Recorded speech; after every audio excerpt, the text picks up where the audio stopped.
Всем привет, с вами Женек. Все люди делятся на нормальных и сектантов, но есть и третьи, и не те, и не те. Вы только задумайтесь на минутку, только честно, без гугла, какой в наше время можно привести действительно весомый аргумент, что Земля на самом деле плоская. Это ж какая должна быть у человека фантазия и убежденность в собственной тупости, чтобы это доказывать с пеной у рта. Земля – это плоский диск, а в его центре находится Северный полюс, а Южного полюса, у нас у людей он называется Антарктида, вообще не существует. То, что мы видим Южный полюс – это ледяная стена кольцом вокруг земного блина. Первым эту идею брякнул Сэмюэл Роботом в середине позапрошлого века. По его мнению, космос находится дальше, чем Солнце и Луна. Получается, можно подойти к краю этой самой ледяной стены и упасть в бездну? Нет, что вы. Там натянута колючка, высокая стена. И ходят зеленые человечки с автоматами. В общем, все подступы под сильной охраной. Именно по этой причине на Северный полюс ходят только спецэкспедиции.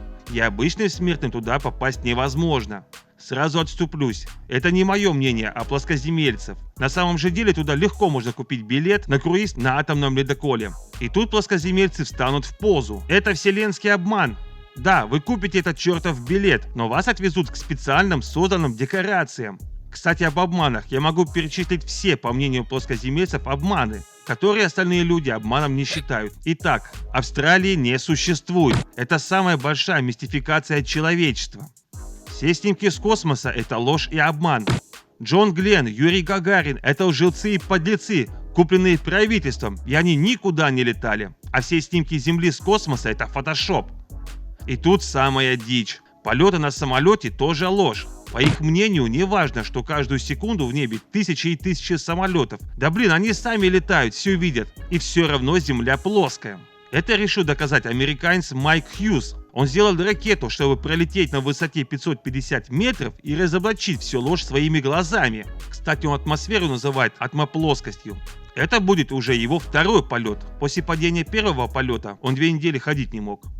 Насчет полетов по воздуху. Что же они считают по этому поводу? А вот что. Гравитации не существует. Мы падаем на Землю, так как блин, по которому мы ходим, быстро летит вперед. Вот мы на него и падаем. А летит этот блин вслед за Луной и Солнцем на расстоянии всего 4800 километров. Хотя космос начинается в 5000 километрах от Земли. Именно там расположен некий купол, разделяющий нас от космической бездны. Да, они, получается, не в космосе. С чего это они решили? Да элементарно. Небо голубое, так как это преломление солнечных лучей. Это явление называется диффузное излучение неба. Но почему тогда само Солнце тоже не голубое? Да потому что, по мнению плоскоземельцев, это преломление и получается на границе купола, а Солнце к нам ближе, вот потому оно и желтое. В прошлом году, а это был 2017 год, еще один американец, Дэрил Марбл, само собой плоскоземелец, тоже решил это доказать. Он взял строительный уровень, сел в самолет и полетел. Он думал, что если Земля это шар, то ему придется опускать нос самолета, поверхность изогнута,